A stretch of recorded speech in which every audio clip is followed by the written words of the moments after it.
Les marco ahorita 3. ¿Quién empieza? Permíteme. Ahorita. Mónica. ¿O ya le damos arranque? Sí, empiezas tú, Mónica. Ok, Ok. me dicen.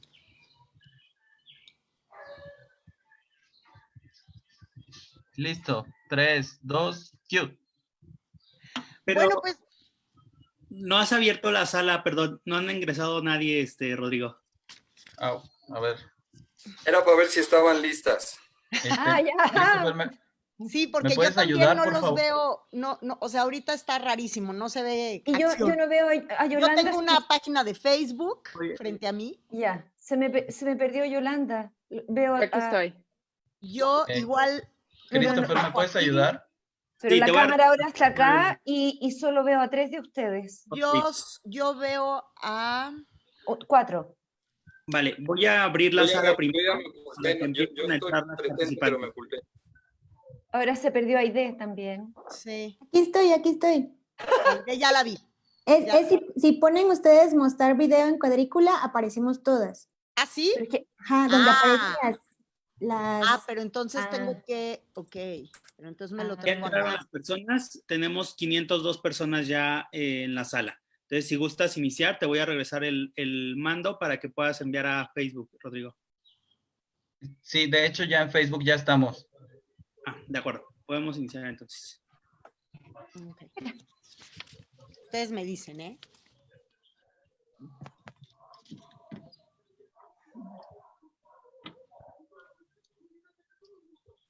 Estoy viendo tu pantalla, Rodrigo.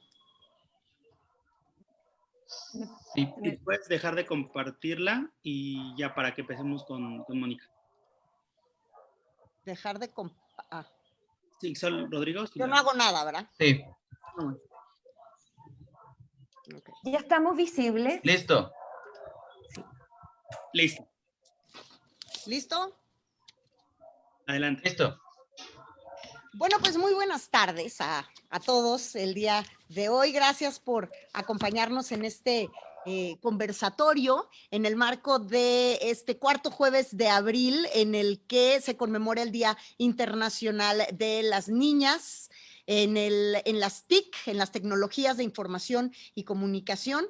Yo soy Mónica Garza, soy periodista, comunicadora, estoy muy honrada de que me hayan invitado el día de hoy por parte de Cipina a moderar este conversatorio con 3 expertas en este tema precisamente de las tecnologías de información y comunicación. El objeto de esto es, por supuesto, alentar a las niñas, a las mujeres jóvenes, a considerar la posibilidad de que orienten sus estudios profesionales al campo que crece cada día más en torno a estas tecnologías y pues empoderarlas para ello. Y la manera más importante de empoderarlas, pues obviamente crear un entorno de seguridad en lo que a estas tecnologías se refiere. Las garantías a sus derechos, por supuesto, y también, muy importante, lo que sucede en este terreno, en estos momentos tan distintos a todo lo que hemos vivido jamás, que es esta contingencia sanitaria en la que nos encontramos, donde la gente en medio del confinamiento pues está pasando mucho más tiempo en su casa, los jóvenes están pasando mucho más tiempo conectados a las distintas redes y por ende si no conocen bien estas tecnologías pueden estar enfrentados a temas de inseguridad, que además es algo de lo que las distintas figuras, autoridades y por parte de la iniciativa privada que atienden estos asuntos de seguridad, sobre todo en este momento, pues estamos viendo un incremento de la inseguridad, sobre todo en el ámbito cibernético. Me voy a permitir presentar a las 3 especialistas que el día de hoy nos van a acompañar, que ya están a cuadro, ya las pueden empezar a ver. Comienzo con Yolanda Martínez Mancilla. Bienvenida, Yolanda. Voy a dar un poquito de tu historia. quien es actualmente la representante del grupo BID en Chile. De hecho, Yolanda está en Santiago de Chile.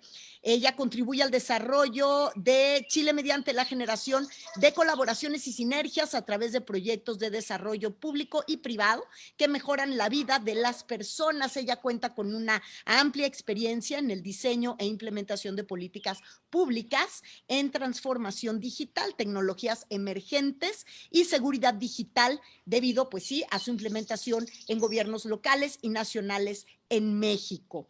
Estudió sistemas de información en la Universidad de Guadalajara y políticas públicas en Carnegie Mellon y fue reconocida por Apolitical como una de las 20 líderes más influyentes en el gobierno digital a nivel global. Yolanda, bienvenida. Muchas gracias. Muy buenas tardes a todas y a todos. Es un enorme privilegio estar aquí. Mónica, ¿vas a presentar a todas o ya, Yo o creo ya que hacemos la presento a intervención? todas y luego vamos una por una y así le explico a quienes se han unido a este conversatorio más o menos la dinámica. Perfecto. Voy ahora contigo, Vinca Jackson, bienvenida. Vinca Gracias. es psicóloga, es educadora, escritora, activista por los derechos de la infancia, es especialista en prevención y tratamiento del abuso sexual infantil, es autora de Agua Fresca en los Espejos, Abuso Sexual Infantil y Resiliencia. Además, desde hace más de 10 años, ella desarrolla actividades de orientación y educación en afectividad, sexualidad y relaciones humanas en comunidades educativas y en la esfera de la diversidad sexual en la infancia. Ella ha impulsó la ley para la imprescriptibilidad del abuso sexual infantil en Chile, que fue promulgada en el 2019. Vinca, bienvenida. Hola, gracias Mónica y todos, muy contenta de estar acá. Gracias. Y también nos acompaña Aide Quijano. Bienvenida, Aide.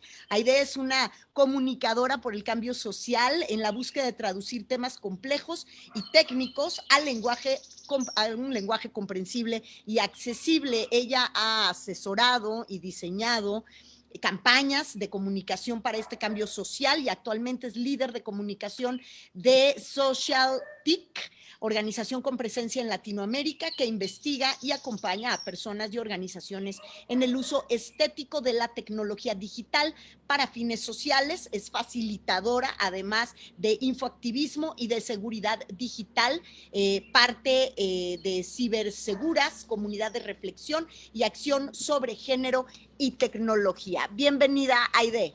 Muchas gracias, Mónica. Saludos a todas. Un gusto estar Gracias. aquí.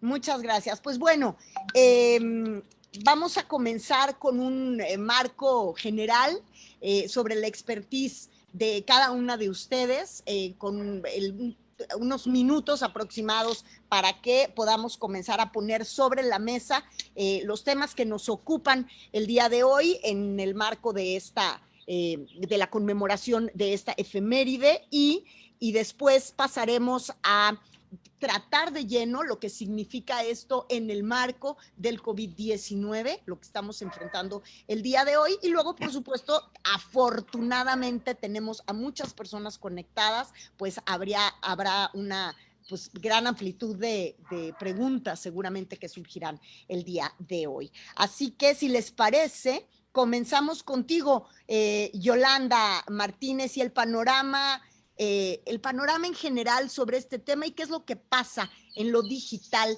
y la violencia.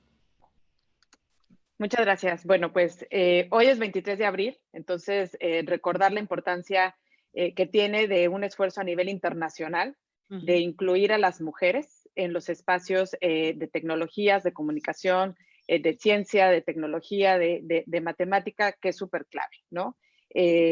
Está muy medido el fenómeno, únicamente alrededor del 30% de los estudiantes matriculados en las áreas STEM son mujeres, ¿no? Y sin embargo el mundo es digital, ya no existe lo no digital o lo digital. El mundo es digital y de hecho lo que hemos aprendido en estos 4 meses de una pandemia global es que la tecnología de información llegó para quedarse, que es el mecanismo más importante que tenemos de comunicarnos, de tomar decisiones de política pública basada en evidencia y en datos, de poder mantener ciertos sectores de la economía a flote gracias al comercio electrónico, de poder mantener los sistemas educativos andando gracias a la educación en línea, de poder innovar, ¿no? En cómo se conectan comunidades de investigadores y científicos que están trabajando en desarrollar una vacuna en diferentes partes del mundo, de cómo se fomenta la innovación y el emprendimiento para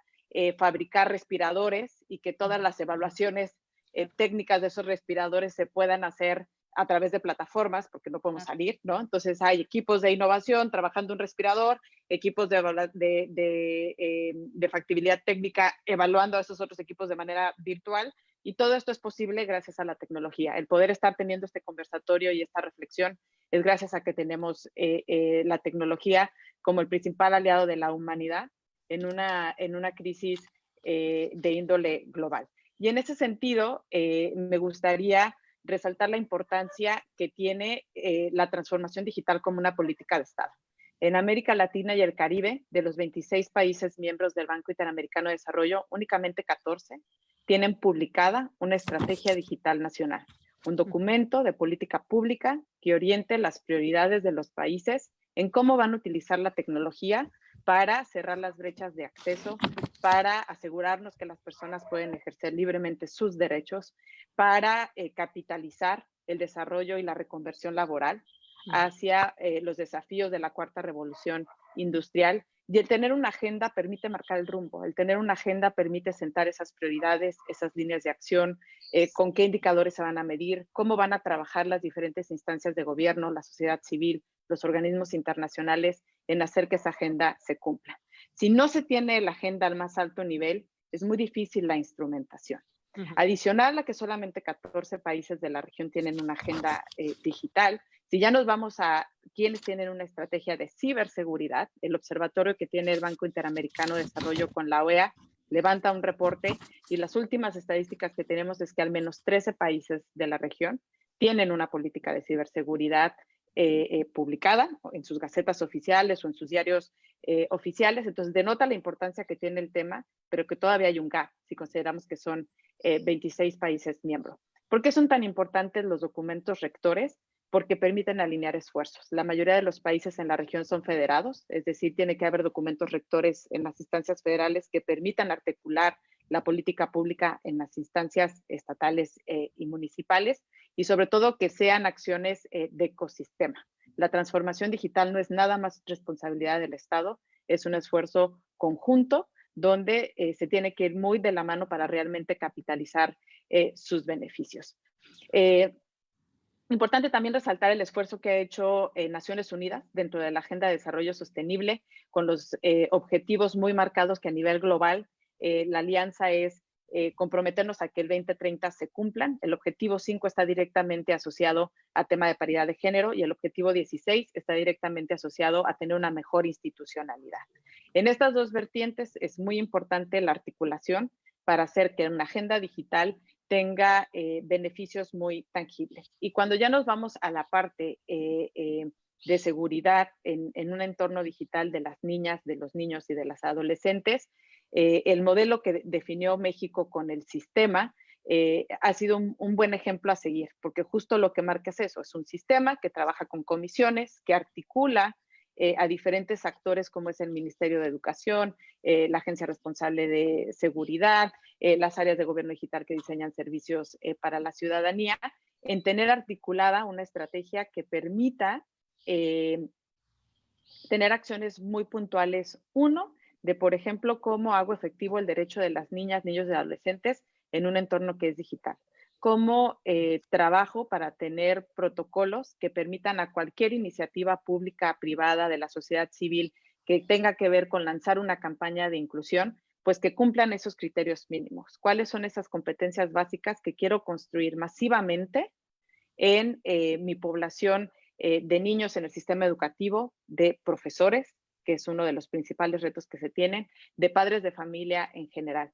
Y me parece que esta etapa de confinamiento ha sido muy interesante analizar, uno, cómo se ha incrementado evidentemente el tráfico de Internet, pero también una enorme oportunidad de aprovechar en positivo la convivencia que se tiene en las familias para de manera muy abierta acercarse a los niños, a las niñas, a los adolescentes, tener conversaciones de la importancia que es el uso con principios éticos y responsables de las tecnologías de información, cuáles son los tips de seguridad, cómo manejar las fotos y los datos que comparto, cuál debe de ser el mínimo de edad que se va a definir en la familia para que un niño o una niña tenga o no una cuenta de red social, cómo sensibilizar a los padres de la importancia de aprender a configurar los controles parentales, cómo comunicar si es que el gobierno está desarrollando servicios digitales de denuncia en situación de violencia, el que la gente de entrada sepa que existe la posibilidad de denunciar en línea, porque muchas veces no saben que está ese canal de atención disponible, cuál es la transparencia en la trazabilidad, y de ahí la importancia de la política pública basada en datos de todas las quejas que recibo. ¿Qué instancias han sido tendencia? Uno, que la mayoría de los países que tienen una estrategia digital tienen estándares de diseño de servicios, y esos estándares lo que permite es trabajar con principios muy claros. Ejemplo, que todo lo que yo diseño como servicio digital sea inclusivo. Eso implica que si estoy lanzando una plataforma de aprendizaje online, cubra con todos los lineamientos de la W3C para accesibilidad a personas con discapacidad visual, auditiva, motriz, ¿no? Esos son estándares a nivel internacional, y cuando se tienen principios de diseño de servicio es clave que cualquier servicio digital que se habilite, tanto público como privado, sea inclusivo. Lo que no nos puede pasar en esta etapa de pandemia, de confinamiento, es que se abra la brecha, ¿no? Que aquellos que tienen acceso a buen internet, a servicios digitales, dejen fuera a quienes no lo tienen. Y ahí es donde entra el trabajo de ecosistema en diseño de servicios que sean inclusivos. Dos, la seguridad por diseño. Cuando se tiene un estándar y se comparte, cualquier servicio digital público o privado tiene embedido esos principios de seguridad, ¿no?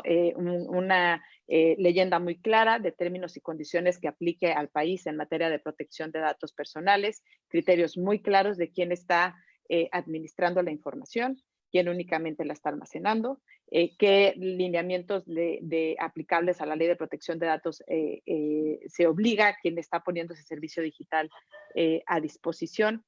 Últimamente, el uso de sistemas automatizados de decisión, mecanismos de inteligencia artificial, son ampliamente utilizados en todas las plataformas. Y es muy importante, entonces, dos vertientes. No nada más asegurar que tengo términos y condiciones claros de protección de datos personales, pero también lineamientos y principios de cómo se están usando esos algoritmos. Hay lineamientos y guías que se deben de publicar por quienes tienen servicios digitales en materia de transparencia algorítmica. ¿En qué parte de la queja estoy haciendo uso de la información? Si para acomodar las quejas estoy utilizando algún tipo de algoritmo, tengo que transparentar ese algoritmo. Tengo que tener un mecanismo de réplica. Si alguien dice, oye, yo mandé mi queja y me mandaste por el algoritmo a un path de seguimiento que no es el adecuado, ¿cuál es mi derecho de revisar esa decisión que se tomó con ese algoritmo? Y si nos vamos a temas de género, está también muy bien documentado que si no hay estos parámetros de transparencia algorítmica, es muy fácil que haya sesgos. Y hay sesgos porque tenemos de entrada pocas mujeres trabajando en las áreas de diseño y de programación de sistemas automatizados de decisión, y por lo tanto los sesgos están implícitos. De ahí la importancia del valor que tiene trabajar en conjunto cuando se diseñan servicios digitales públicos o privados, lineamientos mínimos de transparencia algorítmica. Esto va también muy de la mano con cuál es un marco de referencia o de competencias que tengo que asegurar para mi ciudadanía. ¿Qué competencias digitales tengo que asegurarme que sí o sí los niños y las niñas tienen en sus planes de estudio? Y en ese plan de competencias va el pensamiento crítico, el trabajo en equipo, el desarrollo de pensamiento programático, la ciberseguridad, ¿no? ¿Cuáles son esos principios que tengo que enseñarle a mis niños y a mis niñas y a los profesores en un entorno curricular? Pero también cuáles son ese marco de competencias que es cualquier persona que quiera tomar un curso en un bootcamp o en Cisco Academy o cualquier de las otras iniciativas. Si no hay un estándar, es muy difícil a nivel país que podamos tener mediciones de cómo va incrementando la población su adquisición de habilidades digitales. Y si esa medición no se tiene, es muy difícil poder articular una política pública de largo alcance en materia de alfabetización digital. Entonces, es muy relevante tener un marco de referencia de cuáles son esas competencias para que entonces sí, cualquier otra iniciativa que surja alrededor en temas de fundaciones, programas educativos, cursos habilitados abiertos, como son los MOOCs, que han probado ser muy exitosos para cerrar la brecha de acceso a educación. Si no tengo un marco de referencia que me permita medir, es muy fácil perderse en cuál es realmente el impacto de ese esfuerzo. Para cerrar, importante las campañas nacionales de alfabetización digital. Se da por sentado que los niños saben más que los adultos, ¿no? Y no saben más, es trabajo en equipo el poder tener consejos muy claros a través de los medios de comunicación masiva, a través de cuando una persona va y saca un contrato para telefonía, al que se le dé un documento de cuáles son las mejores prácticas para utilizar su dispositivo, y eso tiene que estar regulado. Esos esfuerzos de campañas de inclusión también tienen que ser muy articulados para que seamos consistentes en cuáles son esos buenos hábitos que me permitirán hacer un uso ético y responsable de los dispositivos. Es una lista de acciones que tendrá un mayor impacto cuando este tipo de agendas son parte de la política pública de un país, cuando los estándares se comparten para que se apliquen tanto a servicios digitales del gobierno como a servicios digitales privados. Y si lo vemos en un contexto global de la pandemia, los estándares en materia de comunicación digital son claves. La última nota técnica que publicó UNDESA la semana pasada marcaba cómo durante las primeras 4 semanas de la pandemia, apenas 50 portales de Internet públicos empezaron a publicar información sobre COVID. Cuando ya estábamos en el mes 2, eran más de 160 países los que estaban utilizando sus páginas oficiales de gobierno para comunicar. Entonces, se vuelve indispensable el uso de las tecnologías para cuidar el que haya campañas de civismo digital, el que no se difundan las fake news, el que la gente sepa que siempre debe de verificar cuál es el origen de la información que le llegó a su cadena de WhatsApp antes de darle compartir. Pero todo ese esfuerzo debe de articularse primero entre los diferentes niveles de gobierno, pero también a nivel global. Uno de los grandes retos que tenemos para atender con éxito esta pandemia es estandarizar.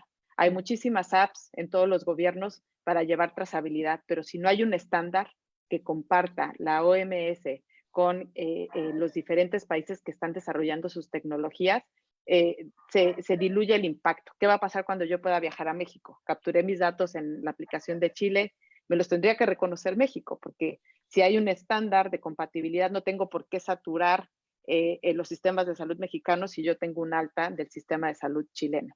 Y entre más pronto se puedan habilitar las fronteras, será indispensable tener estándares abiertos de cuál es la mejor manera de darle trazabilidad a los casos, de cuáles son las competencias digitales, qué pasa si yo tengo niños estudiando aquí, que voy a llevar a México, que estuvieron tomando cursos en línea en Chile, que deberían de ser reconocidos en México. Esta parte de la estandarización es clave en un mundo que es global. El Internet no reconoce fronteras y es una labor indispensable esa articulación, tanto en los sistemas nacionales como a nivel global, para aprovechar de la mejor manera la tecnología en beneficio de las personas, para asegurarnos que es el mejor elemento de garantizar que podemos continuar con los planes de estudio, que podemos continuar con la reconversión laboral, que gente que está perdiendo su trabajo en industrias tan claves como es turismo y servicio pueden aprender a programar y entonces ocupar vacantes que se están abriendo en otras instancias, pero el mensaje más importante es la articulación y la coordinación en una política pública país donde participen todos los actores en el cumplimiento y en el mejor aprovechamiento de las tecnologías de información y comunicaciones.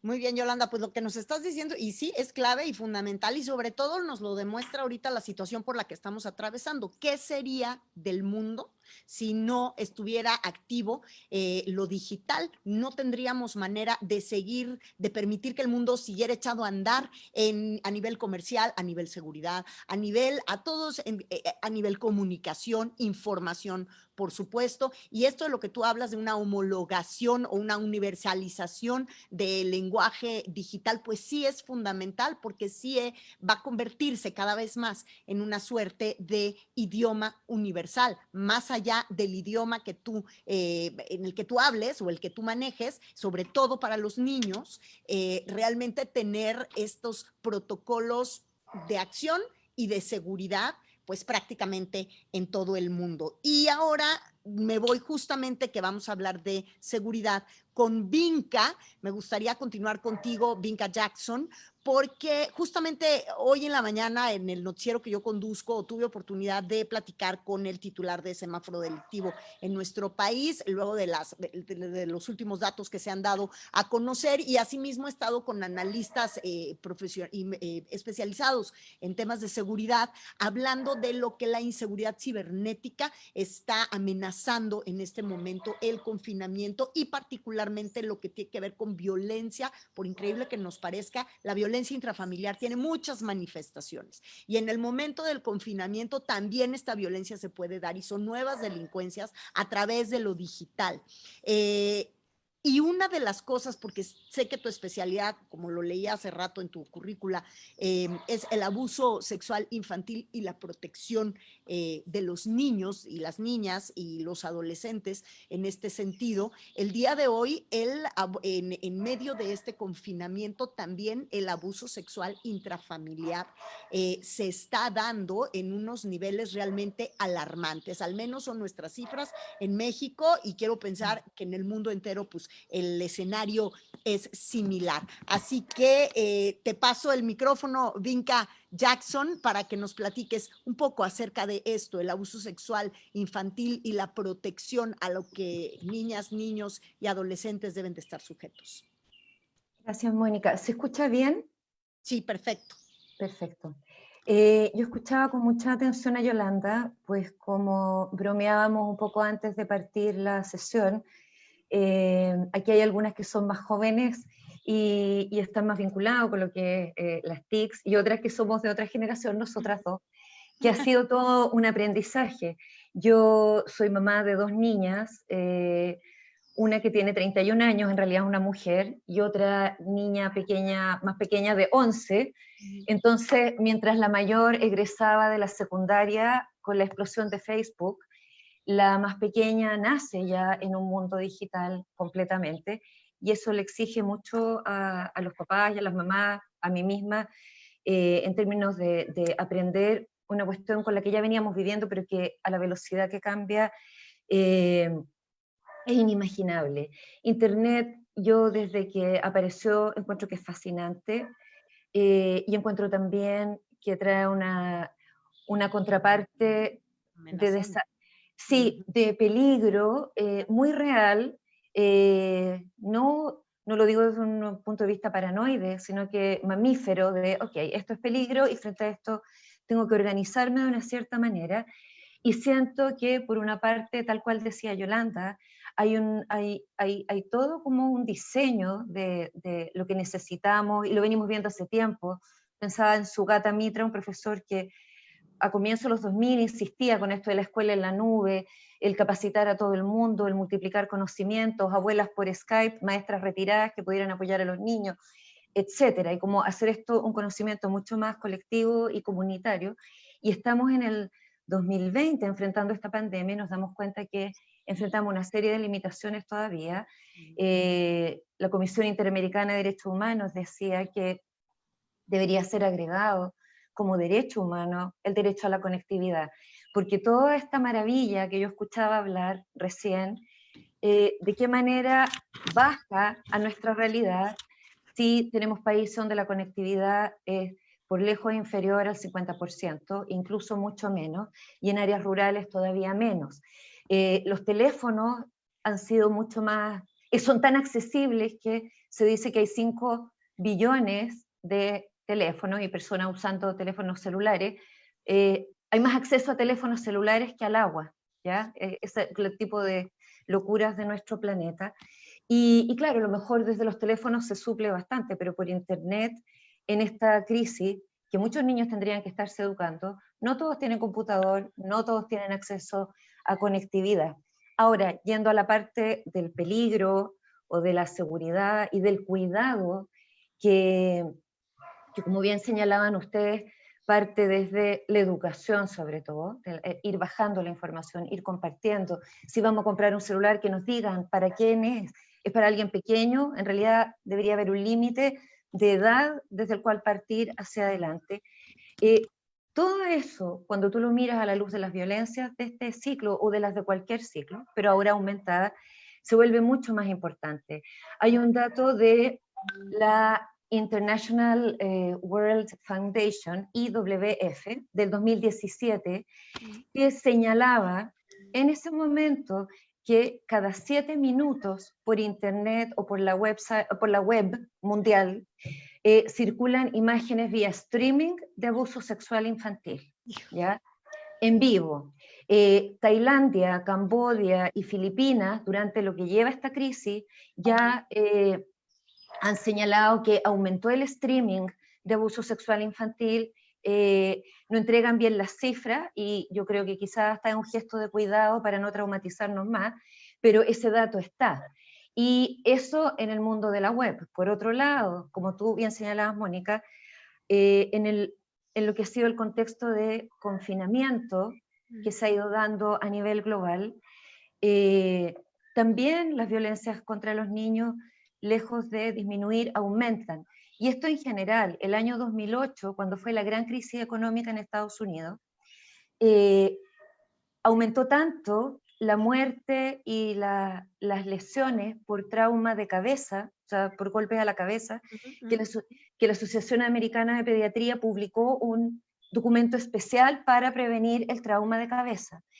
No era solo el shake syndrome, esto de que se zamarrean a las guaguitas, sino que además, como humanidad, le estábamos golpeando la cabeza, y golpeándolos mucho, y aumentan los gritos, y aumenta el estrés, y la peor pesadilla, yo recuerdo el día que acá en Chile se indicó la cuarentena escolar, que fue como el 25 de marzo, un día domingo, y se habla de que viene esto a partir del día siguiente, con muy poco tiempo de prepararse, y de inmediato ya veníamos preguntando, ¿qué va a pasar con casos de abuso?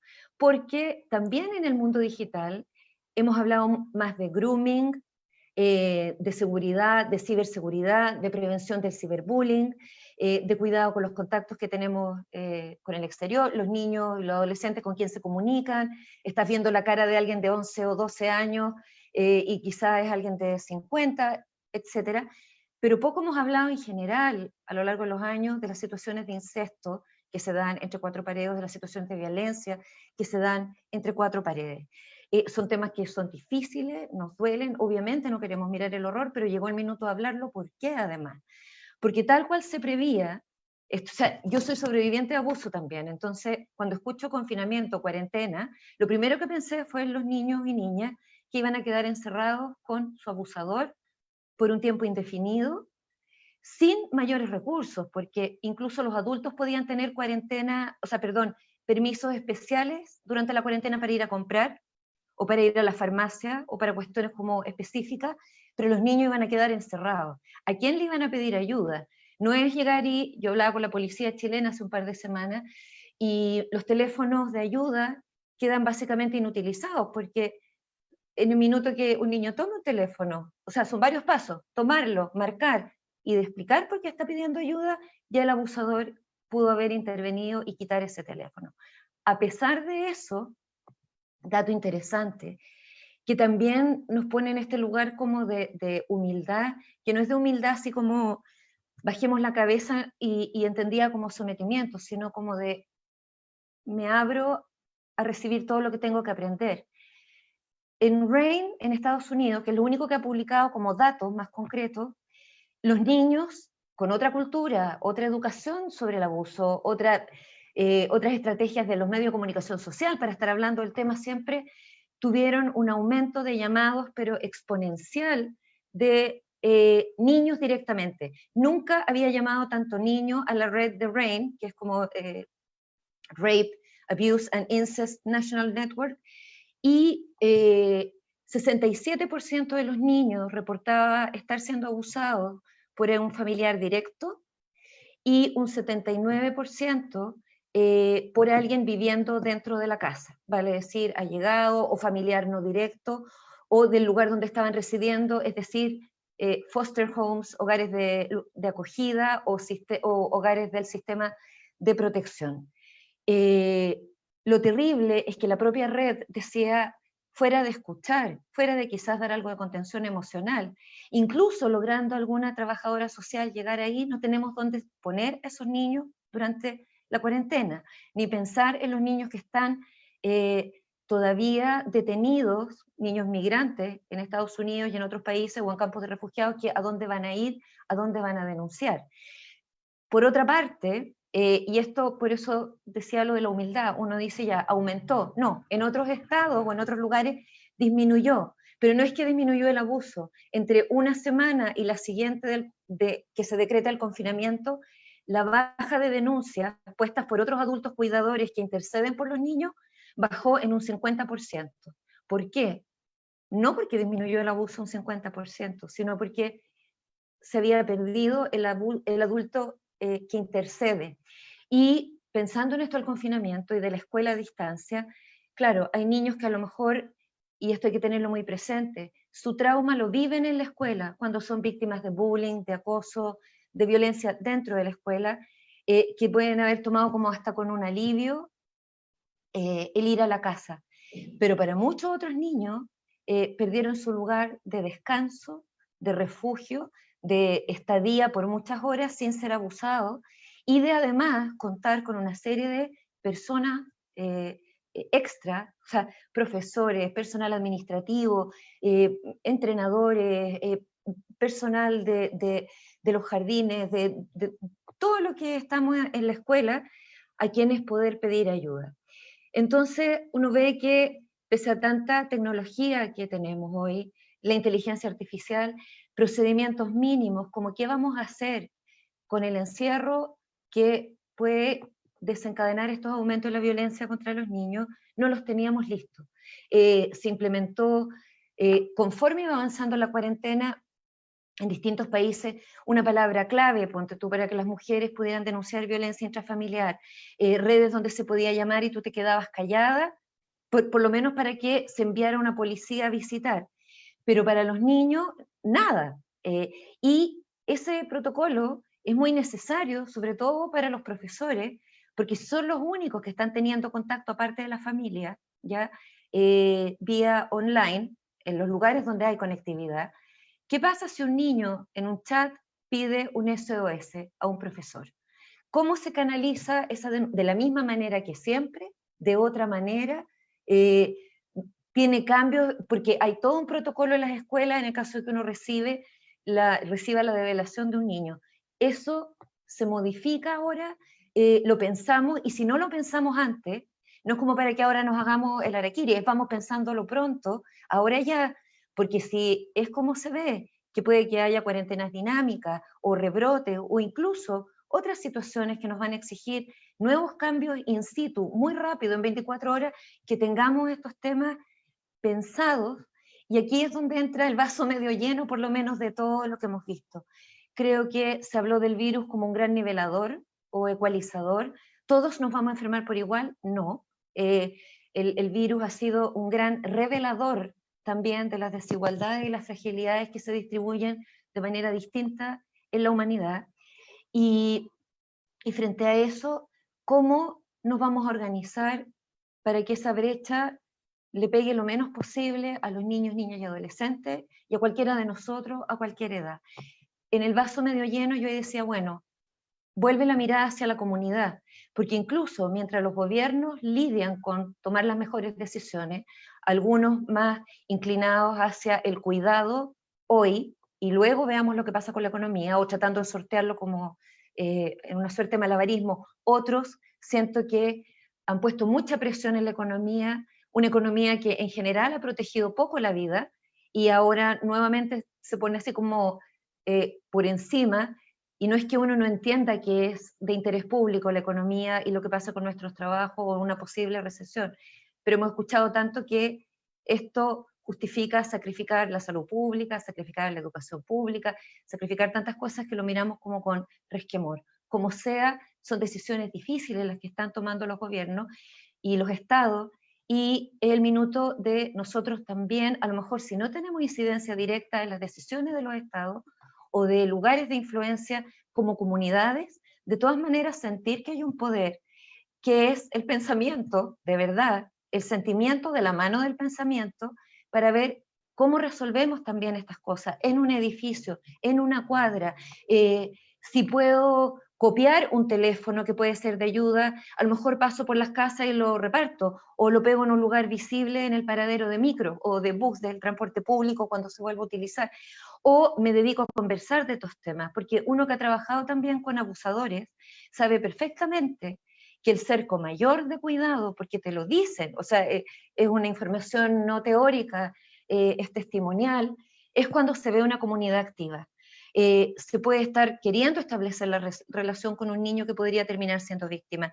Se puede haber ya tenido incluso oportunidad de un acercamiento, pero cuando se ve una comunidad activa, encima, papás hablando de abuso, compartiendo información en el WhatsApp, tapándote el WhatsApp si es preciso, con, hoy me llegó esta ficha, prevención, tips, esto, lo otro, de alguna manera la persona que ha abusado también sabe que hay una comunidad atenta y eso opera como un tremendo disuasivo. Entonces, el esfuerzo colectivo es de la mayor importancia, que los medios hablen de este tema, que cuelguen el teléfono de lo que sea, por estado, por comuna, por condado, por país, ¡pum! Pasó, por debajo así como una suerte de subtítulo. Por años hemos visto los subtítulos de las acciones de la bolsa pasar todo el día en ciertos canales. Creo que este es el minuto de que otra información mucho más relevante para el cuidado pase en esos subtítulos, que esté en el aire, no para ponernos paranoides, como decía al comienzo, para ponernos bien centrados en el cuidado, desde como la emoción, la intuición, la atención y el pensamiento. Ok, frente a esto, ¿cómo lo vamos a hacer? Y cómo pido ayuda también y cómo lo hacemos colectivamente para, si el círculo de cuidado cuesta más armarlo en un momento de cuarentena, incluso a nivel virtual, ¿qué potencia que tiene esto? O a nivel de la tecnología, de lo más básico que es un celular, lo podemos igual estar levantando. No tengo idea del tiempo porque se desapareció el reloj y no me atrevo a mover nada para que no se caiga la comunicación, pero tú, Mónica, me dices. Puedes ir cerrando la idea para que le demos paso a Aide. Perfecto. Lo último, siguiendo con esto quiero volver después a lo colectivo, del cuidado colectivo, es también colectivamente insistir en el tema de los derechos de la niñez, instalar esto que suena tan raro como del derecho humano a la conectividad, de verdad. O sea, es una maravilla lo que se hace por internet. México tiene una historia increíble. Yo incorporé la historia de esta niña en uno de mis libros, que es Paloma Noyola, que ahora debe tener 17, 18 años. En Matamoros, un profesor de apellido Juárez Mujica, se me van, con un solo computador, con la conexión de internet de una escuela, en un lugar que es conocido como el basural, por la cercanía a un basural, que tiene unos niveles de violencia enormes, un profesor con un computador solamente llegó a cambiar la educación a Matamoros y descubre a Paloma Noyola, que apareció en una revista tecnológica gringa, Wired, muy conocida, como la futura Steve Jobs, así era el titular, y él les decía, ¿qué preguntas tienen? Como la clase a la inversa, ¿cuáles son sus inquietudes? Él iba en la noche, este maestro maravilloso, si estaba por ahí conectado o alguien lo conoce, yo así, toda mi admiración, él veía las preguntas, volvía al día siguiente, respondía y seguía como el pensamiento dando vueltas. Y bueno, descubren que en Matamoros los resultados de las pruebas estandarizadas en algún minuto superan las de todo el país, y hay una niña que nunca supo antes de ese momento que ella era poco menos que un genio matemático y que se ha seguido desarrollando. Miren el poder de un computador con una conexión ahí en internet. Es un derecho humano de los niños, bueno, y de todos, pero acá estamos por los niños, la conectividad. Y lo segundo, por favor, no hablemos más de ello, yo se los suplico, como vectores, porque las narrativas determinan la manera en que nosotros nos paramos frente a una realidad. Hemos escuchado durante 5 meses los vectores, yo estoy bien cansada, iba a decir hasta aquí, pero bien hasta aquí, con el hablar de los niños como los vectores, los despersonaliza, los invisibiliza todavía más, como si ya no fueran suficientemente invisibles para la política pública y los estados. Y es como, bueno, los niños pueden transmitir el contagio. En esa medida es como una preocupación. Sí, no, son una preocupación en sí mismos, como personas humanas, como sujetos de derecho, como cuerpos humanos que se pueden contagiar del COVID, y hemos visto cómo ha ido aumentando el contagio de los niños y también la muerte de algunos niños por este contagio sin enfermedades de base. Entonces, saquemos un poco esto de los vectores y pongamos como el pensamiento, el amor y el cuidado ahí a mirarlos en su persona plena, como a todos, también a las personas mayores. Eso nada más. Humanizarlo todavía Exacto. más. Bueno, humanizarlo, porque la realidad es que falta humanizarlo. Al contrario, todos nos estamos a veces convirtiendo cada vez más en máquinas y esta situación que estamos viviendo nos está justamente a nivel emocional poniendo a prueba y yo diría que esa es una de las partes positivas. Hablas de cosas muy, muy importantes, Vinca. De entrada, creo que lo más importante que yo subrayaría y en materia de muchas cosas es hablar del tema del abuso sexual intrafamiliar. La primera vía para intentar resolver un problema es aceptar que existe y visibilizarlo, entenderlo, no darle, o sea, no darle la vuelta para observarlo, no darle la vuelta para dirigirse hacia otro lugar. Desafortunadamente, el tema de las policías cibernéticas con la que contamos nosotros en nuestro país y con la que cuentan seguramente en Chile y en todo el mundo, la policía cibernética es un asunto universal afortunadamente, pero la policía cibernética desafortunadamente entra en acción una vez que ha ocurrido el delito. Si no se habla del tema, muy difícilmente vamos a entrar en un proceso de prevención real, que eso es lo que necesitamos en este momento particularmente en el que, como tú mencionas, las economías de los países en la atención a esta emergencia sanitaria, pues está atendiendo la economía. Economías que, por cierto, al menos en nuestra región, en América Latina, se han dirigido poco en sus presupuestos a las niñas, niños y adolescentes. Ese es un tema del que adolece América Latina en general en todos los países y es un reclamo generalizado de figuras como Cipina y sus capítulos en otros, en todos los demás países, que el presupuesto que se tiene para atender a niñas, niños y adolescentes, pues no es suficiente, sobre todo en un continente joven como es América Latina, porque nosotros, contrario a Europa, pues somos países jóvenes en ese sentido.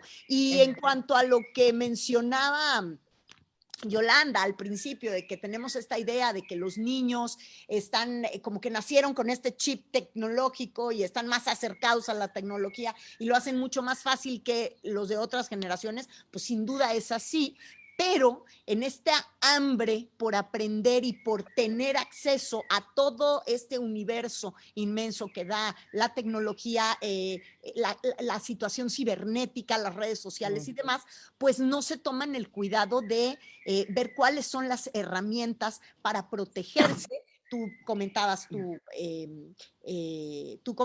tu experiencia como madre de familia. Somos muchos los padres de familia que tantas veces hemos visto a las redes sociales y al propio internet como un gran enemigo. A muchos se les ha salido de las manos. El día de hoy esta situación está vinculada a la delincuencia en muchas de sus manifestaciones y todo comenzó a través de una comunicación no óptima con personas no óptimas a través de alguna red social y de ahí esto pues va decantando en otras cosas. Y precisamente yo creo que de eso es de lo que tiene que platicarnos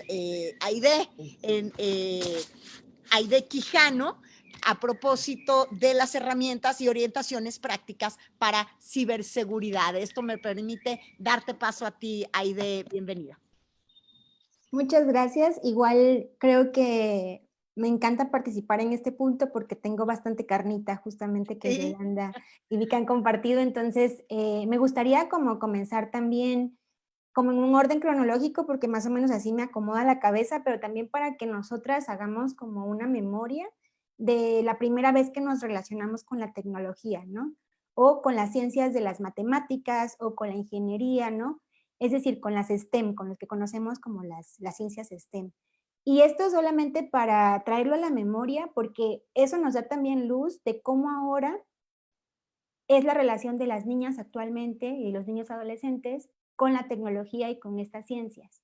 Es decir, ¿ha cambiado, no ha cambiado? ¿Cómo fue?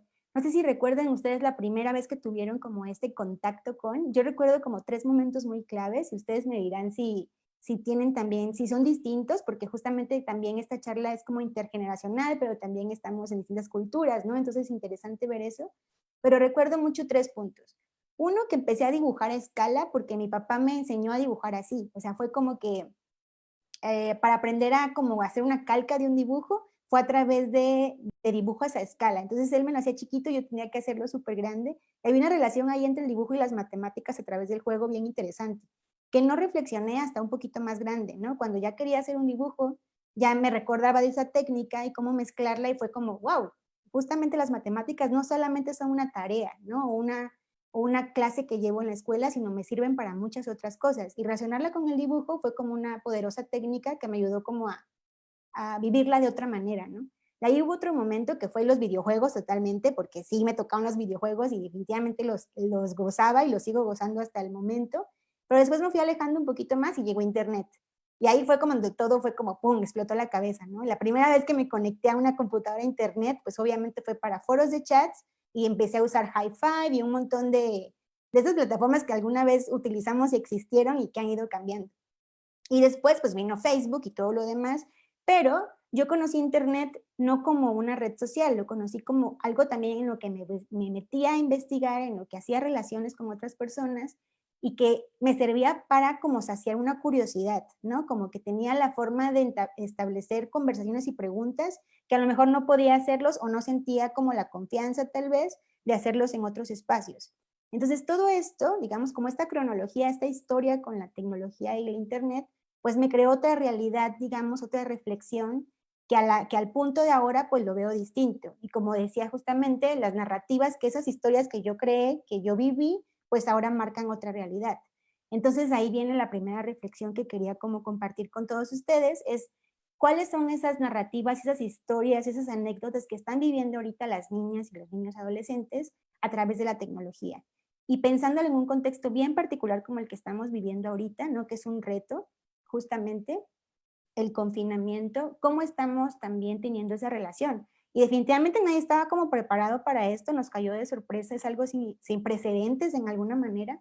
Entonces, ¿cómo hacemos también, cómo reflexionamos estos espacios y creamos espacios más de reflexión, acción, juego, para vincular a más niñas, despertar el interés o que ellas tengan la oportunidad a primer paso de vincularse con lo que les interesa, ¿no? Con la ciencia, con las matemáticas, con la ingeniería, con el Internet, con la tecnología.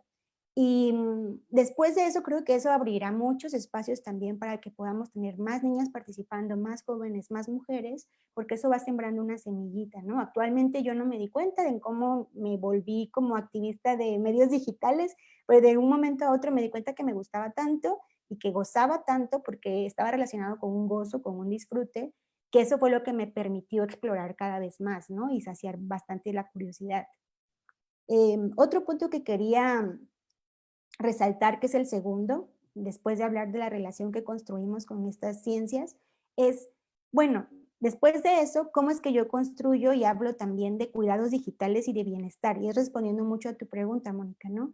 Porque si, generalmente hablamos de seguridad digital y de privacidad y son aspectos que, conceptos que venimos dialogando y reflexionando mucho desde gobierno, desde empresas, ojalá desde empresas más, ¿verdad? Pero también desde colectivas, desde organizaciones de sociedad civil, desde la sociedad que tenemos la tecnología a la mano, pero cómo eso también lo trasladamos a nuestra cotidianidad, a nuestro día a día. Es decir, así como yo tengo hábitos de cuidado físico con mi persona, cómo también hago esa analogía con los cuidados digitales y que yo no separe justamente la esfera física, el espacio físico del espacio digital y yo pueda tener esos mismos cuidados también en el ámbito de Internet, ¿no? Cuando yo, por ejemplo, hago mi primer cuenta de una red social, cuando tengo mi primer teléfono, cuando publico mi primera fotografía y cuando tengo esas conversaciones también por Internet. Entonces, verlo como cuidados digitales a mí me ha servido mucho y creo que es un concepto que todos tenemos como arraigado ya como humano, ¿no? Es un cuidado que yo tengo con mi persona, pero no solamente lo tengo individual, sino también colectivo. ¿Por qué? Porque también vemos el Internet como una red. Entonces, no solamente me cuido a mí, sino también cuido a mis contactos. Y trasladar de esto a las generaciones es como una manera de responsabilidad también del uso de las tecnologías, ¿no? Y ahí viene otro concepto que me parece súper clave, qué es el bienestar digital, ¿no? Entonces, hablar de esto como ok, o sea, esta relación que yo tengo con las pantallas, ¿no? Porque como decían, pensamos que las niñas y los niños vienen con este chip que mencionaban, ya digital, y saben de todo y saben picarle a todo, pero la realidad es que entran de lleno, así como se echan un clavado a las tecnologías, pero no existe una reflexión previa, ¿no? Nosotras hablamos de privacidad, o las generaciones mayores hablan de privacidad porque lo han reflexionado, ¿no? Han tenido espacios de privacidad y es más fácil tal vez llevarlo a un ámbito digital. Pero ¿qué pasa con las generaciones más jóvenes? ¿Tienen estos espacios de reflexión o simplemente van así como, caen de lleno, como, sí, como un clavado totalmente sin una reflexión previa sobre lo que implica todo esto? El tercer punto que quería hablar era sobre cómo hacemos para que esto lo llevemos a la acción. Todas estas reflexiones que mencioné las llevemos a la práctica, al día a día, ¿no? Y para esto más adelante, si tenemos espacio, igual por acá en algún momento les puedo compartir links, como algunas iniciativas que ya empiezan a marcar ese caminito, como el paso 1, 2, 3, para que empezamos a tener esta conversación sobre acoso, ¿no? Y también en el espacio digital, para que podamos tener como una higiene digital, o sea, usar la tecnología partiendo de cuidados e higiene, y llevarlo a la práctica, que no se quede como la teoría en la reflexión, sino que lleve generalmente a la acción, al día a día, ¿no? Que lo incorporemos, digamos, que lo apropiemos. Y el cuarto punto con el que quiero como cerrar es, ok, ya que tenemos todo esto, ¿cómo lo hacemos colectivo? O sea, ¿cómo lo hacemos realidad y lo llevamos a la vida de una manera integral, ¿no? Entonces, desde SocialTIC, desde otras organizaciones de sociedad civil, desde la comunidad en Latinoamérica, se ha visto muchas iniciativas que buscan atender y prevenir casos de violencia, pero vemos algo, ¿no? Vemos que generalmente salen aplicaciones, una aplicación tras otra, una aplicación tras otra, y a veces pensamos que la solución es la tecnología y no la es. La tecnología es un apoyo, es una herramienta de apoyo, ¿no? Pero la colaboración, digamos, y la vista integral del problema para construir una solución más integral que involucre no solo, por ejemplo, a los padres de familia y madres de familia, que involucre a la sociedad civil, que involucra al gobierno, por supuesto, a las empresas que desarrollan esas aplicaciones y servicios digitales, a la academia, a la educación, es decir, cómo cada quien va tomando como su rol en esta situación y vamos colaborando, vamos haciéndolo de una manera integral justamente. Entonces, pues el llamado justamente, el objetivo de estos 4 puntos es reflexionar sobre cómo creamos espacios para niñas libres y seguras, para adolescentes que gocen de la tecnología, que vean una oportunidad ahí a lo mejor de vida para más adelante, y cómo colaboramos para hacer soluciones integrales de prevención y atención a la violencia. Muchísimas gracias, gracias Aide, y son muchos puntos muy interesantes los que tú tocas, pero esto también pues nos regresa a un punto crucial y fundamental, también crear agentes de comunicación de confianza para los niños que no se comunican con los padres o con los maestros tanto como nos gustaría, y entonces adquieren agentes de comunicación inseguros en las redes sociales, en los propios chats, en esta comunicación cibernética. Tú mencionabas algo que me parece muy importante, me cuido para cuidar a mis contactos, pero el día de hoy hay contactos que son efímeros y hay contactos cuyo origen ellos mismos desconocen, y al momento de pedir ayuda cuando algo se está saliendo de la línea o que ellos no entienden muy bien, por muy cibernéticos que ya sean, a veces las cosas es cuando ya se han salido de control. Creo que es muy importante esto que tú mencionas y seguramente nos lo vamos a encontrar entre las preguntas. Además, a mí me gustaría iniciar una primera sesión de preguntas y respuestas porque la gente está preguntando a partir de lo que ustedes están diciendo en este momento. Entonces, si les parece, arrancamos de una vez. Y yo creo que esto, a lo mejor esto, sobre todo para Yolanda y para Aide, porque tiene que ver, la primera pregunta tendría que ver sobre lo que sucede en México en cuanto a la estrategia de la Secretaría de Educación Pública ante la brecha digital. ¿Qué opinan de ello? Yo creo que Yolanda te lo preguntaría a ti, luego seguiríamos contigo, Aide. A mí me parece, y daré una perspectiva más regional, desde lo que vemos en el banco, en la región, y es uno, que ha sido una estrategia común y transversal el uso de las tecnologías para complementar durante el tiempo de confinamiento el proceso de enseñanza-aprendizaje. Hay iniciativas muy interesantes en Jalisco, puntualmente con la plataforma abierta de innovación, que tiene la Secretaría de Innovación, que nos pareció bastante interesante el cómo sumaron esfuerzos para no nada más tener catálogos oficiales, sino muchas otras plataformas que se estaban abriendo, ¿no? Durante el confinamiento, cuyo contenido a veces era pagado, ¿no? Y que lo habilitaron en esta plataforma. A nivel nacional, habilitaron la plataforma Aprende, ¿no? Que se creó en la administración anterior y que me parece es un mecanismo bastante importante de tener contenido curado, que ese es el gran desafío. Hay muchos recursos educativos disponibles, pero si no hay un proceso de curación, de rating, de que esté bien clasificado, de que esté perfectamente identificado este contenido de Plaza Sésamo, a qué año escolar corresponde, cómo priorizo para los temas, por ejemplo, de seguridad, que Vinca expresó muy bien, ¿no? ¿Qué tipo de contenido sí o sí voy a pedirle a todas las plataformas educativas que pasen, ¿no? ¿Qué contenido voy a habilitar y les voy a pedir que ya sean públicas, privadas, abiertas, cerradas? Tienen que tener dentro de su catálogo 3 cursos indispensables en materia de seguridad, ¿no? ¿Cómo voy a estandarizar que aparezcan en los portales educativos mi chat de SOS? Creo que fueron reflexiones muy interesantes las que nos dio Vinca para reforzar estos mecanismos. Te diría que a nivel región, el uso de las tecnologías para el aprendizaje ha sido un mecanismo ante la contingencia clave. ¿Qué es importante pensando en el día después, ¿no? Que hay brechas, que si bien los cursos online funcionan muy bien para aquellos sectores de la población que tienen conectividad, pues no la conectividad es de buena calidad en todo el territorio a nivel América Latina, y por lo tanto se tienen que trabajar mecanismos para cuando se vayan reincorporando los niños a clases de nivelación. Y se tiene que complementar la instrucción digital con medios no tradicionales, como puede ser la telesecundaria, o como puede ser la radio, o como pueden ser canales de televisión abierta, cuyo contenido se habilite de mutuo acuerdo para cumplir la currícula escolar. Entonces, creo que lo importante y lo que vemos en la región es este ejercicio de, uno, tener perfectamente identificado el catálogo de cursos, mapear ese catálogo de cursos a la currícula, tener muy claros mecanismos o canales de apoyo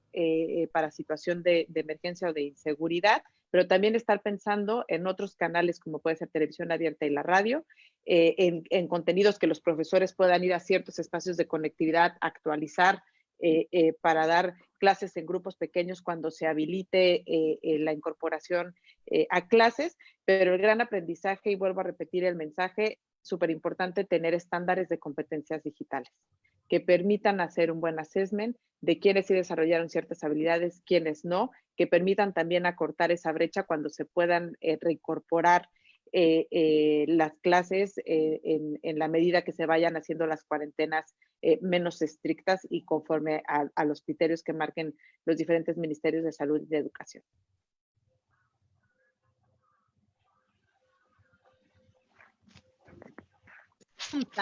Que bueno, te la lanzo de una vez, si quieres agregar algo ahorita lo agregas, y te lanzo ¿qué opinan?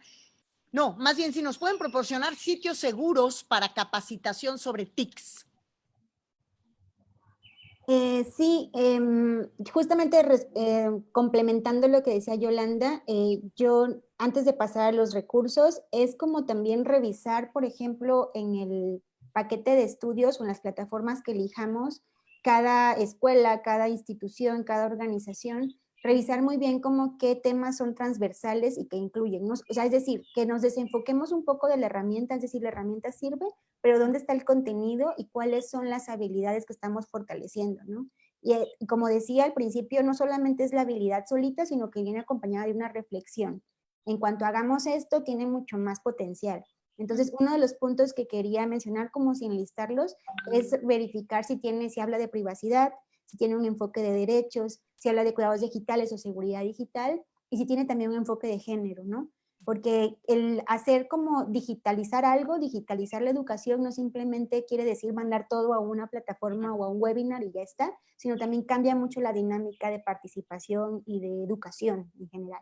Y ahora, sobre sitios que podemos utilizar, que podemos recurrir para temas de educación, no los tengo así como todos mapeados ahorita, pero sí me puedo llevar la tarea de mandarlos para darles una lista, pero puedo mencionar los que me vengan ahorita a la cabeza y si alguna tiene alguien que complementar, agradezco. Sí. Recomiendo mucho una serie que se llama Háblame de TIC, que es justamente una reflexión y una investigación que se ha hecho de cómo se usa la tecnología para la educación.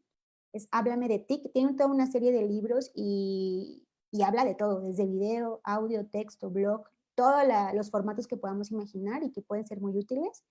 En realidad, en Latinoamérica también hay muchos, por ejemplo, soy fiel como seguidora de una plataforma que se llama Ártica Online, que habla mucho sobre cultura digital, ¿no? Sobre educación digital y tiene muchos cursos hasta de cómo abrir un blog, hasta de cómo empezar un aula o hacer un curso digital, ¿no? Entonces también me parece que es uruguaya, si no me equivoco, esa plataforma. Y bueno, por ejemplo, en México, pues el Centro de Cultura Digital tiene bastantes recursos también que podríamos apoyarnos y ahorita lo están pasando mucho también en digital, en videos, en webinars que podemos apoyarnos ahí. Y seguramente hay muchos más que no estoy mencionando, pero serían como 3 referencias que yo personalmente he recurrido cuando tengo como sed o ganas de aprender sobre algún tema de esos. Pues esto como de arranque, ¿no? Y la siguiente pregunta, esta sí es definitivamente para Vinca Jackson, porque nos preguntan directamente qué señales en cuestión cibernética podemos tomar en cuenta para identificar el abuso sexual en las niñas, niños y adolescentes, Vinca. Creo que las señales no son tan, es lo que quisiéramos siempre en el abuso, ¿eh? Como señales específicas, síntomas muy claros y a veces no es tan así. Lo mismo en el perfil del abusador. Yo quiero ir recogiendo lo que dijeron Yolanda y Aide, volver un poco más atrás y pensando incluso en la falta de formación que a veces podemos tener los papás y las mamás. Pensar que la prevención en todo sentido, Aide mencionó algo muy importante, la privacidad. Lo escuchamos como una suerte de distinción entre lo que es privado mío, lo que es público, y ese es como un límite mayor. Desde la privacidad también se construye lo íntimo, la identidad propia, lo que reconozco como un espacio personal, y el día de mañana, cuando más grande, yo uso mucho este ejemplo de Friends, que por supuesto a los millennials no les gusta, pero de que le dicen a Phoebe, ¿me puedes hacer un favor? Puedo, pero no quiero. ¿Estás bien? Sí. ¿O estás mal? No. ¿Y por qué? No quiero contarlo. No es un secreto, es declino contar ciertas cosas, esto es privado, esto es personal. Enseñar esa herramienta a los niños desde chiquititos, yo tengo 2 hijas que tenían 2 años o 3 años, les preguntaban algo, les costó distinguirlo, porque es privado. No, si puedes decir que estás bien, es personal. Es tremendo como recurso. Podemos no saber de redes, podemos no saber mucho de el universo digital y estar todavía aprendiendo, pero podemos saber de cuidado. Y yo creo que podemos partir desde muy pequeños, como decían unos súper topísimos de Lucent y de Google, etcétera, que le hacían a sus hijos la pregunta de lo que estás haciendo, ya un poco más grande, ¿lo harías igual si yo estuviera parado acá atrás mirando? Esa es un estándar de si está bien o no. Y lo compartían como una medida muy sencilla. Yo creo que siendo más chiquitito hay una pregunta que es muy fácil y que los niños la captan muy bien porque están muy conectados con la ética y el placer de vivir. Me encantó toda la conversación que hemos tenido sobre el bienestar y el placer también de ir a internet y sacar lo mejor de ella, que es ¿qué cuida más? A ver, yo dejaría entrar a alguien a mi casa y que se lleve mis marcos de fotografía hola, permiso, me voy a llevar las fotos que tengo puestas por ahí de mi hija para donde quiera. No. ¿Por qué en Internet sí? ¿Ya? ¿Publicaría una cartulina con mi nombre, seguridad social, etcétera, en la ventana para que todos lo vieran? No. ¿Por qué en Internet de repente comparto más información de la necesaria? Yo quiero compartir brevemente una anécdota. A mí me pasó que yo tenía todo un plan con la más chica de aproximación a la tecnología, etcétera. Se me fue a las pailas cuando va de visita donde los abuelos paternos una vez y alguien le permite entrar un celular siendo muy chica. Y bueno, empieza antes la petición de ciertas cuestiones, luego viene el colegio, están todos jugando algo de unos pingüinos, y empezar como acompañando lo que hacen los niños. A ver, juguemos a los pingüinos. El Club Penguin, si alguien se acuerda de ese juego, como muchos otros juegos, tiene dos opciones: chat total o cero chat. Entonces, si quieres encontrarte con tus compañeros de escuela, no te queda otra que ir al chat total y saber quiénes son tus compañeros, pero puede entrar cualquier persona. Entonces, de repente alguien entraba así, hola, yo le decía, dile que está tu mamá acá. Hola, dice mi mamá que está aquí. Hola, dile a tu mamá. Otros pingüinos desaparecían. Entonces yo le decía, ¿por qué habrá desaparecido ese pingüino? ¿Habrá ido al baño? Nunca más volvió. A lo mejor es alguien grande, que está, porque hay gente grande que no tiene amigos de su edad y a veces quiere tener amigos más chicos y se mete al sitio de los más chicos. Aprender a tapar el cosito, el lentecito de la cámara. Yo me acuerdo que una vez un astronauta me mandó, yo soy súper alucinada con el espacio, un mensaje, mi hija chica me dijo, mándale un mensaje, y hizo un dibujo de los planetas y yo le fui a tomar una foto con el dibujo y ella se lo pone acá en la cara. Le dije, no, sí, puedes por lo menos mostrar los ojos. No, es que ¿tú conoces a ese astronauta? No, le dije, hemos hablado por Twitter, no lo conoces entonces. Y yo le había entregado esa misma regla. Entonces, conversar de estas cosas de chiquitito. ¿Qué te cuida más? ¿Qué te cuida menos? Comerme 10 kilos de dulces. ¿Me cuida más? No mucho. ¿Me cuida más comerme la manzana? A lo mejor sí. Y no llevarlo solo al plano de lo corporal o de los límites corporales, sino que de todo plano, y luego llevarlo al cuerpo, porque también la prevención de abuso es importante, y también llevarlo al mundo de lo digital. O sea, ¿qué palabras uso? Yo bromeaba la otra vez con estudiantes universitarios míos y les decía, este curso tiene 2 módulos. Módulo número 1, pensar antes de decir. Módulo 2, pensar antes de hacer. Y nada más. Y creo que esos son como tips o recomendaciones que uno puede dar a las nuevas generaciones. A lo mejor no sé exactamente cómo funciona todo, pero el autocuidado, el cuidado de los otros, si quiero que me cuiden a mí también, como bien decía Aide, cuido mi red de contacto. Si vamos a compartir mensajes privados en WhatsApp, yo siempre digo, ojo, como misión imposible, borren todo después de esto. A mí me han robado el celular por lo menos 3 veces. Ahí hay información privada, importante, todo, no solo mía, sino que de otras personas, y partir enseñando eso. Yo no me quiero conectar a nada mío, porque capaz que bote la comunicación, pero en mi sitio web hay un montón de materiales que se pueden bajar, descarga abierta, libre. Hay un contrato celular, que lo trabajamos el año pasado en algunos colegios también, que es muy interesante porque viene con una carta de querido hijo, querida hija, si ha llegado este momento de regalarte un celular es porque tenemos la confianza para esto, lo otro. Y luego en el contrato, todo, desde me comprometo a no tirar mi celular al suelo, ni al agua, etcétera, a dárselo a mis papás de noche para que lo enchufen en otro lugar, lo recarguen, digamos. Bueno, no desquitarme si estoy enojado con el celular, una serie de cuestiones, no abrirlo en la hora de almuerzo. Hay una serie de, hasta grandes. Luego, hay unas reglas o como compromiso, prometo no mandar fotos mías desnudo, ni mandar fotos de nadie más desnudo por ninguna red, etc.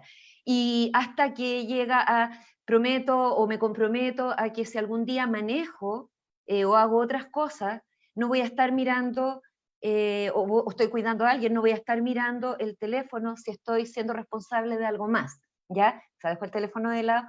Y bueno, hay desde como muy pequeños a muy grandes, obviamente que el ideal es que el acceso a estas tecnologías sea con ya mayor educación, mayor aprendizaje de los niños, pero si por ABC, a veces hay niños que tienen diabetes, los papás le pasan un teléfono temprano para saber si están bien, hay papás que se separan, entonces hay niños que hasta manejan 2 celulares en esas condiciones. Si va a ser antes de lo que sería saludablemente recomendable, con mayor razón, tengamos todas estas conversaciones y tengámoslas frecuentemente, incluso, aunque a veces parezca redundante, decirle a los niños, bueno, yo hasta los 18 por lo menos, obligatorio, por ley, te tengo que cuidar y estas conversaciones las necesito tener contigo. La educación sexual, hoy en día hay encuestas que dicen que los adolescentes, la mayor parte de su educación sexual, la prefieren tener de fuentes en su familia, profesores y luego pares a internet. Pero resulta que en la realidad dicen, ¿de dónde la obtuvieron? De pares a internet, y no hubo las otras conversaciones. Entonces, ¿por qué es tan importante partir armando este suelo de diálogo? Porque si vamos a consultar cosas por internet, que sea de las fuentes confiables. Hoy en día, aprender a reconocer fake news es una nueva habilidad que incorporar en las mallas curriculares. Yo a mi hija le compré un libro cuando tenía como 7 años, Fake News.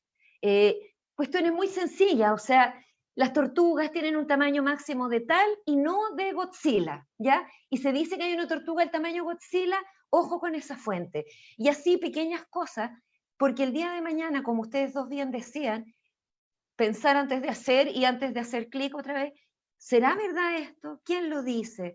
¿Dónde se dijo? Hay maneras de cotejar si una foto ha sido compartida antes en otras situaciones, hay fuentes de prensa que son más confiables que otras, es un camino largo, pero vale la pena dedicarle todo el tiempo al mundo.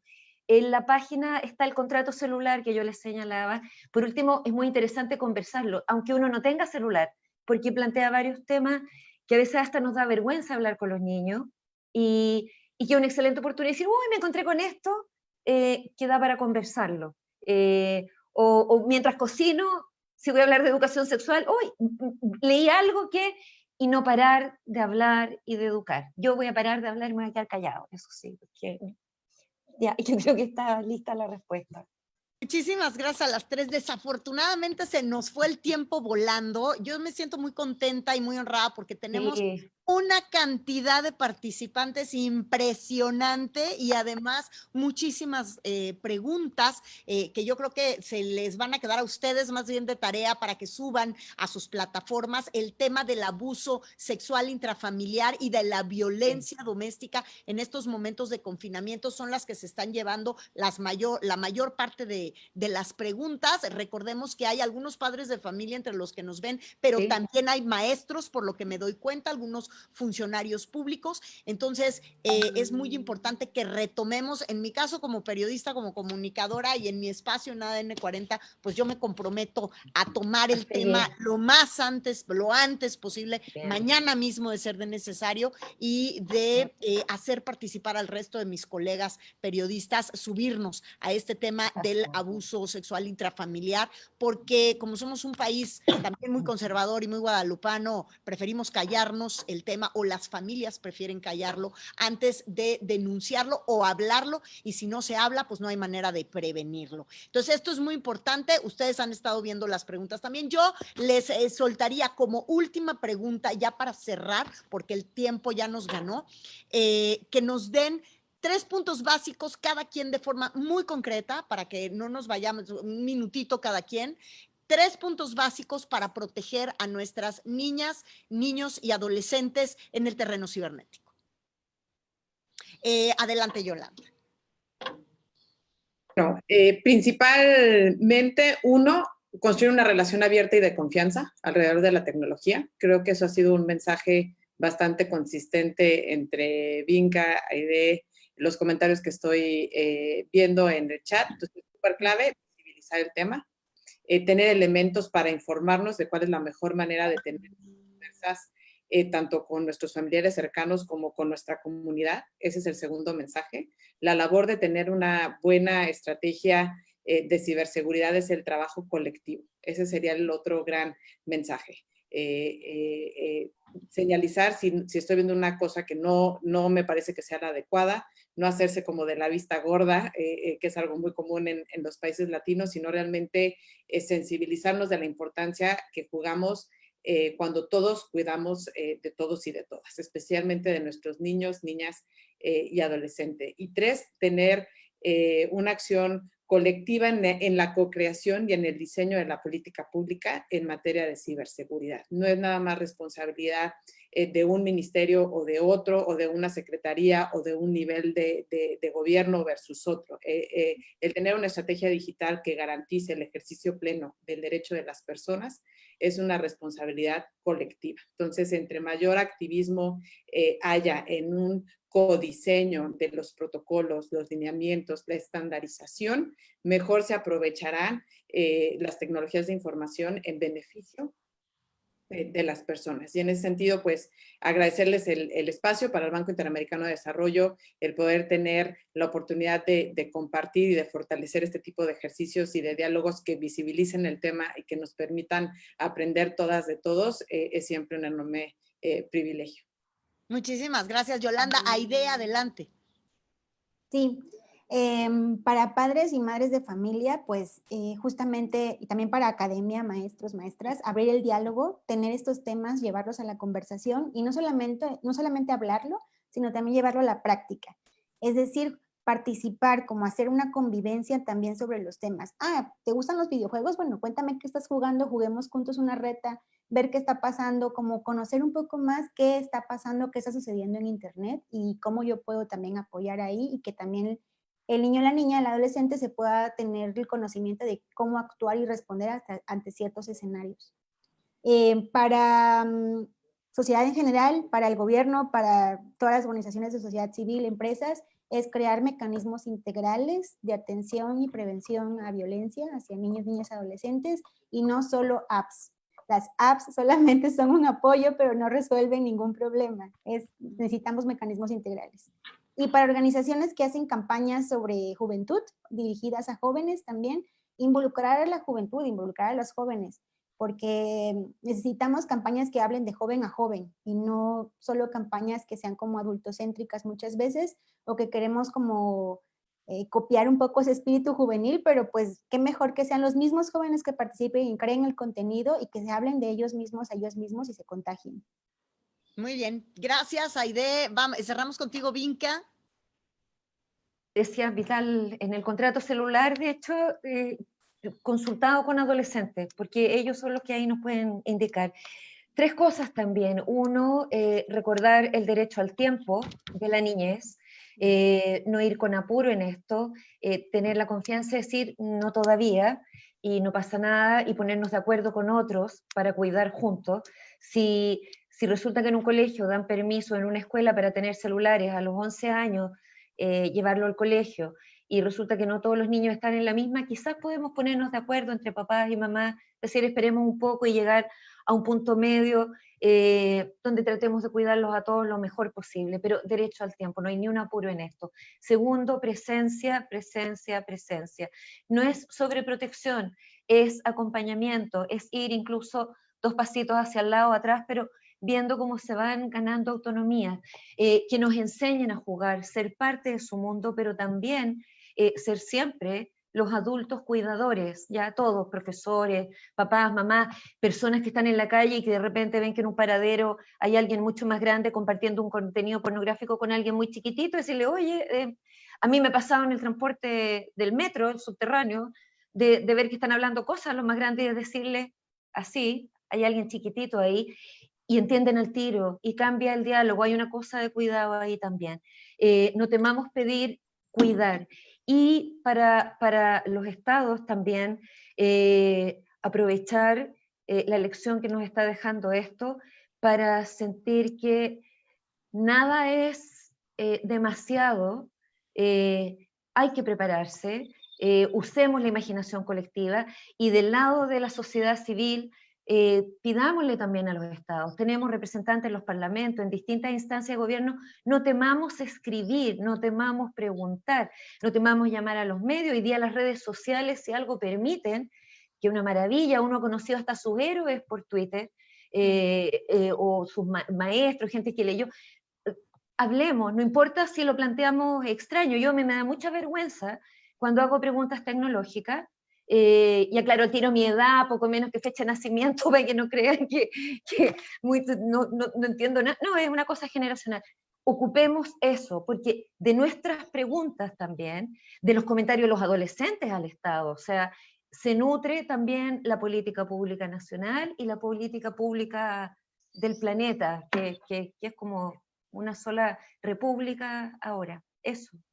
Y los websites están ahí, y recomendar un libro en La Cosa Digital de una autora chilena, profesora de aula también, Marcela Monberg, Huérfano Digital. Y en mi website hay, como les dije, un montón de cosas para bajar de libre uso, porque la imaginación colectiva, eso. Claro, pues muchísimas gracias, Vinca, muchísimas gracias a las tres por haberse conectado a este conversatorio, por demás interesante. La realidad es que todos los puntos que tocaron las tres y la expertise que las caracteriza a cada uno, pues ha sido sumamente enriquecedor. Muchísimas gracias, Yolanda, Aide, Vinca, muchísimas gracias a Cipina, por supuesto, por haber organizado este conversatorio que generó tantos participantes y sobre todo tantas preguntas, tanto interés, razón por la cual pues habrá que repetir, yo creo que estos temas. Agradecer muchísimo, ¿sabe qué? A todas las personas que nos han estado siguiendo en todos los estados, en muchos estados de la República Mexicana, pero también en Perú, en Chile y en Colombia. En Chile, donde por cierto, ya les había dicho que Yolanda se encontraba en Santiago de Chile, pero Vinca también se encuentra en Santiago de Chile, así que desde allá hemos tenido bastantes seguidores, y en Colombia lo mismo. Y bueno, decirle a todas las personas que nos acompañan esta tarde que los materiales de nuestras tres ponentes el día de hoy van a estar disponibles en las redes de Cipina para que ustedes puedan tener acceso a ellas. Y por otro lado, pues invitarlos, porque esto, por supuesto, continúa este esfuerzo de Cipina por comunicar, por reconectar, porque podríamos decir conectar, pero yo creo que lo que estamos haciendo en el mundo en este momento es conectarnos de una forma distinta, en una normalidad diferente. Ya nada va a volver a la normalidad de antes, tendremos una distinta, y el esfuerzo que está haciendo Cipina por reconectarnos con el mundo de los más chicos hoy en un ambiente absolutamente cibernetizado, creo que es fundamental. Entonces, este esfuerzo continúa, y el próximo martes estará disponible el tercer conversatorio, que es el autocuidado de madres, padres y personas cuidadoras en la contingencia por el COVID-19. Así que ahí tienen ya la cita para el próximo martes. Muchísimas gracias a todo el equipo técnico que en algún lugar del otro lado de las pantallas nos han ayudado, porque ahí Vinca decía, claro, Vinca decía, habemos dos que somos de otra generación y hay otras dos que son de generaciones un poco más cibernetizadas, así que muchísimas gracias al equipo técnico que nos ha apoyado.